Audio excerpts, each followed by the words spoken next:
em Portugal, cerca de 1 em cada 5 dos vossos colegas não tem computador em casa ou não tem uma rede de internet boa para poder, por exemplo, ter ensino à distância. Eu não sei se a Matilde tem mais alguém à frente para falar, mas o Marco... Tenho o Marco e tenho a Ana Rita Amorim.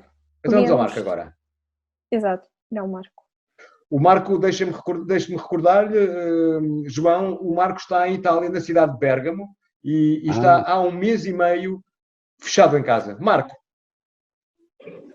Eu também aqui na escola, um grupo de pais organizou um grupo para distribuir os computadores e se alguém tinha uma coisa dupla para dar. Ótimo, Marco. É uma ideia muito boa e olha, eu acho que tu tens lições a dar-nos a todos, porque de facto a situação em Itália é muito triste e grave, e tu, como és de todos nós que estamos aqui, o que está há mais tempo em casa, és o que tens mais lições para nos dar sobre, quase podias escrever um manual de sobrevivência, como é que se sobrevive tanto tempo aí fechado em casa, e eu espero mesmo que o que se está a passar em Itália e muito aí na tua região, em Bérgamo, passe depressa, porque precisamos mesmo que passe. Nós não estávamos preparados e nenhum país estava preparado. Esse problema que temos estado aqui a discutir é um problema comum a todos os países, até países bastante mais ricos do que nós. Todos temos de nos juntar para tentar reduzir rapidamente esse número de alunos que não está a conseguir acompanhar o que se passa. E nós estamos a preparar também já algumas iniciativas, como o Student Keep, que está disponível, também vocês encontram na internet, há muita gente que tem equipamentos que podem prestar, por vezes. Empresas que renovam o seu parque informático muitas vezes e que têm lá computadores que podem dar, emprestar, etc. E nós temos tido, felizmente, muitos pedidos de informação sobre como é que podem ajudar nesse sentido. E por isso nós, durante a semana que vem, estamos a organizar isso para ser um processo muito organizado, para conseguirmos também identificar onde é que faz mais falta, para podermos também contar com essa boa vontade de todos. A solidariedade neste momento, para o aluno que não tem um equipamento, é como o aluno que não consegue chegar à escola, porque não tem autocarro ou não tem uma estrada para chegar.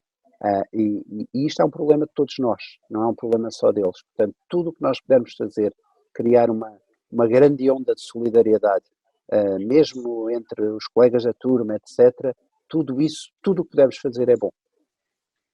Que aqui os professores também estão a mandar mensagens para os alunos e estão muito emocionados que faltam os alunos. Claro que estão. As saudades, estas saudades crescem um bocadinho por todo o lado, não é, Marco? Os professores estão cheios de saudades dos alunos e os alunos estão cheios de saudades dos professores. A gente agora já não ouve meninos da tua idade a dizer assim, não quero ir para a escola, agora ouvimos toda a gente dizer, quero ir para a escola.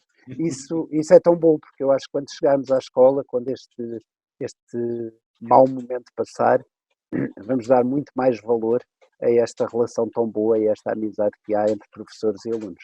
Acha que o ensino em casa será uma boa opção para um futuro próximo, já que há muitos estudantes nesta altura têm já problemas com os transportes para ir para a escola? Olha, eu também sou professor, embora na universidade, agora estou nestas funções, mas quando acabar é para lá que volto. E gosto muito de ser professor, gosto mesmo muito. E o que eu gosto mais é da relação com os meus alunos, de os conhecer, de conversarmos, de estar perto. E eu teria muita pena, ficaria muito triste se isso desaparecesse, porque eu acho que desaparecia um dos papéis principais da escola, que é nós sabermos viver uns com os outros, sabermos respeitar-nos uns aos outros, conhecer-nos uns aos outros. E nós gostamos de falar assim, mas eu gosto mais de ver as vossas caras ao vivo do que as ver num ecrã, não é? Portanto, eu espero mesmo que ninguém partir daqui a ideia de que afinal não precisamos de ir à escola, precisamos muito estar próximos. Nós assim não conseguimos dar abraços, não é? Os abraços estão ao longe, e acho que a escola é mesmo este lugar onde temos que nos sentir bem, e nós sentimos melhor quando estamos em conjunto com os outros. Eu por acaso achei muito interessante falar no calor humano, porque muitas vezes nós temos a noção, ou pelo menos eu falo por mim às vezes, há coisas nas aulas que são muito chatas, há coisas que, pronto, os professores acham chatos nos alunos e vice-versa, e eu acho que depois desta experiência, quando voltarmos à escola, a escola vai estar um pouco diferente, porque acho que vamos saber aproveitar melhor o calor humano uns dos outros. E queria-lhe fazer uma pergunta, ainda por causa de tudo isto e também do que sente em relação a isto, não tem tanto a ver com política, mas você, como função que tem, também é uma pessoa, e eu queria lhe perguntar, já que estamos a falar como é que nós próprios também reagimos a isto, como é que o João reagiu a isto e pronto, como é que está a lidar também com a situação? Bom, eu acho que estou um bocadinho como estará a generalidade das pessoas, não é? Que por um lado, acho às vezes, olha, voltando ali ao que o Hugo dizia, nós às vezes lemos uns livros, esta palavra alguns não conhecerão, mas são uns livros que são assim umas distopias. O que é uma distopia? É assim um mundo que nós pensávamos que não ia existir nunca, em que as personagens vivem num universo à parte, etc. E que parece... Eu acho, às vezes estou a pensar e penso assim, eu ando um mês e meio para trás e se me dissessem que isto ia acontecer, eu dizia que era ficção científica, que estávamos dentro de um livro desses. E, portanto, por um lado, estou ainda surpreendido com tudo o que está a acontecer, com a dimensão disto. Depois, confesso-te que estou preocupado, não só, obviamente, com todas as pessoas que ficam doentes e com este isolamento em que estamos, mas estou, como cidadão, para além de como político neste momento, muito preocupado com o que virá a seguir. E o que virá a seguir, nós já sabemos, reparem, as lojas estão fechadas, os restaurantes estão fechados, a nossa economia mundial, mas também aqui em Portugal, vai sofrer muito. Nós já temos pessoas que têm empregos a desaparecer só ao fim destas poucas semanas, apesar de haver mecanismos de proteção, mas nós vamos entrar numa crise económica muito grande. Vamos precisar de muita solidariedade entre todos os países, entre todos os cidadãos, para gerir essas grandes dificuldades que vêm a seguir. Isso preocupa-me muito. E há um terceiro aspecto que também me preocupa, que é os problemas de saúde mental. Isto às vezes fala-se pouco, são doenças muito escondidas, às vezes vocês podem ter um colega que tem uma depressão e não sabem, só sabem que ele anda mais calado. E este estarmos fechados, este estarmos longe uns dos outros, haver pessoas que estão muito sozinhas, pessoas solteiras, sem família, ou idosos mais sozinhos, pode e vai de certeza fazer aumentar os níveis de preocupação nesta área da saúde mental. Isto também é importante para vocês. Nós sabemos que, sobretudo ali a partir dos 14, 15 anos, começam a aparecer umas crisezinhas de ansiedade, algumas coisas, às vezes por causa da conclusão do secundário também com algum grau, e por isso é muito importante vocês manterem-se em rede, falarem uns com os outros, divertirem-se, encontrarem formas de partilhar o que sentem. Isso preocupa-me. E depois tenho uma preocupação, esta já muito cruzada, e os professores têm-me ouvido falar disso, já muito cruzada com estas funções, que é a preocupação de uma crise destas aumentar muitas desigualdades que já existem. Ou seja, os alunos que precisam mais da escola, porque às vezes têm um contexto familiar muito mau, estão mais sozinhos. Há casos, como sabemos, de violência em algumas casas, em que temos menos capacidade de uma vigilância tão apertada destes casos, e isso, confesso-te, Matilde, que quase me angustia um bocadinho. Depois, eu sou um otimista, apesar deste discurso negro que estou aqui a fazer, eu sou um otimista, portanto, há um lado meu também que é, eu gosto muito do conhecimento, gosto muito de saber, e os grandes saltos da humanidade foram feitos através da ciência. E neste momento nós temos os cientistas de todo o mundo destas áreas da medicina a pensar como encontrar esta solução, a trabalhar muito rapidamente para termos vacina, para termos cura, e portanto, como otimista que sou, eu vou acreditar que a ciência vai nos salvar, e a ciência vai nos permitir dar passos em frente. E também com o meu lado otimista, quero acreditar que a solidariedade que se sente agora vai manter-se depois disto tudo. Mas essa só depende de cada um de nós, não depende de governo nenhum, depende da nossa vontade de cuidar do outro e de olhar para os outros que estão ao nosso lado. Eu queria só referir a questão dos exames, e como eu tenho um filho no 12º ano, estou bastante preocupada com o futuro dele. Gostava que falasse um bocadinho sobre essa situação. A única coisa que eu posso neste momento adiantar, e que penso que sossegará um pouco a ansiedade que sentimos em muitos alunos do secundário pelo país, é as soluções que nós desenhamos, e desenhamos muitas, têm sempre em primeiro lugar o interesse dos alunos, ou seja, não prejudicar ninguém. E são articuladas com outras áreas do governo. Portanto, qualquer solução para a conclusão do 12º ano é uma solução que está a ser estudada e articulada, ou já foi estudada e articulada com os nossos colegas do ensino superior. E também garantindo, obviamente, condições de igualdade, não é? Garantindo justiça naquilo que é a execução destas provas. Portanto, deixe-me dizer assim, os exames no calendário, se não tivéssemos coronavírus, estão previstos para junho, não é? E nós estamos no início de abril, portanto, vamos continuar a trabalhar, vamos continuar a aprender, vamos continuar a estudar e não estar já a pensar numa coisa que é daqui a 3 meses.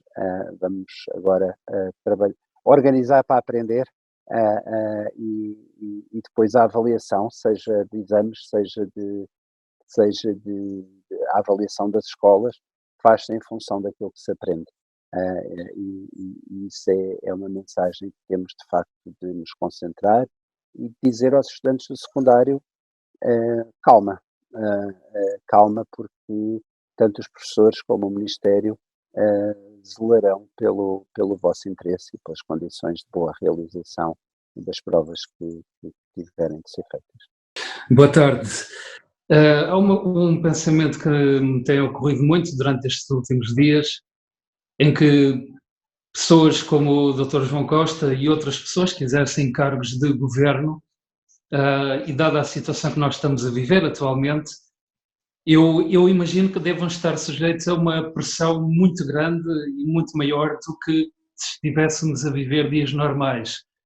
E a pergunta que eu gostaria de lançar é: como é que está a conseguir conciliar com a vida familiar? Imagino que tenha uma família, não é? Como é que está a fazer ou conseguir fazer essa conciliação, tendo em conta que as solicitações neste momento devem ser brutalmente maiores? Bem, obrigado pela pergunta e pelo humanismo da pergunta também. Sabe que isto, quem vem para o governo tem sempre que explicar à família antes: olha, isto agora vai ser um bocadinho diferente, mas também eu tenho de facto uma mulher e 2 filhos extraordinários e que têm apoiado muito isto, e o Ministério da Educação em particular é um ministério em que está sempre, quem quer ter uma vida calma, não venha para este ministério, porque estamos sempre em ebulição.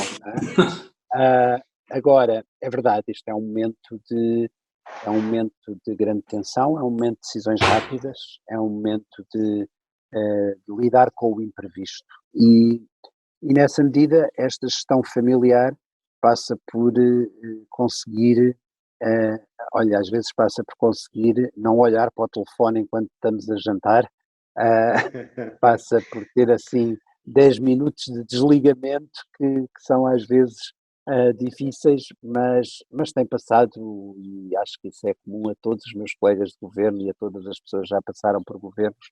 Há uma grande compreensão e solidariedade da família.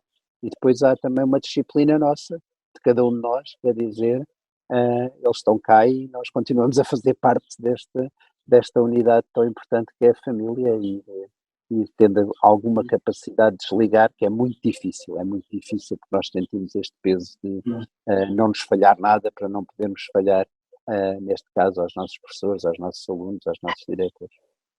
Então eu queria perguntar, não sei se já referiu, mas se a carga horária se mantinha. E se a resposta for não, quais são as medidas que vão tomar referente à carga horária? Muito bem, boa pergunta, Beatriz. Mas há uma coisa que sabemos das próprias experiências que já existem, dos estudos que existem sobre ensino à distância.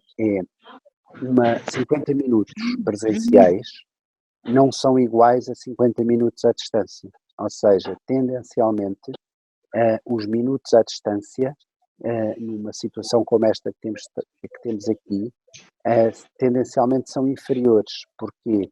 Porque depois há muito trabalho que é feito autonomamente e sobre o qual os professores depois dão feedback, dão retorno. E, portanto, as escolas têm neste momento também a liberdade de adaptação das cargas horárias e de uma gestão do currículo que é diferente para vos conseguir dar a melhor resposta. Repara, eu acho que se pensássemos assim, um dia de aulas em que tens 3 blocos de 50 minutos, nós já temos todo um caminho feito e os nossos professores são ótimos nisso, de diversificar metodologias, não é? Não é estar uma aula em que está o professor sempre a falar, há muito tempo é que isso acontecia, o professor sempre a falar e os alunos calados a ouvir. Então, assim, à distância, imaginem o que isso seria, não é? Vocês começavam logo a olhar para a aplicação do lado, a ver o que estava a acontecer no Instagram e coisas assim, e a aula não tinha tanto efeito. Portanto, tem que ser aulas organizadas de uma forma diferente. Enfim, é claro que há várias questões urgentes, mais urgentes, e que ainda não está definido quando vai ser o retorno presencial às aulas. Mas se já há alguma previsão, algum planejamento de quando houver esse retorno, de ter um apoio, um acolhimento em relação à situação que estamos vivendo agora, né? Enfim, não sei, de atividades ou de profissionais que apoiem os estudantes, se isso já está sendo pensado. Sim, repare, todos os cenários que traçamos, com todas as datas possíveis em função da evolução da pandemia, todos têm implicações pedagógicas também. Ou seja, nós, quando desenhamos o final deste ano letivo, já estamos a pensar no próximo.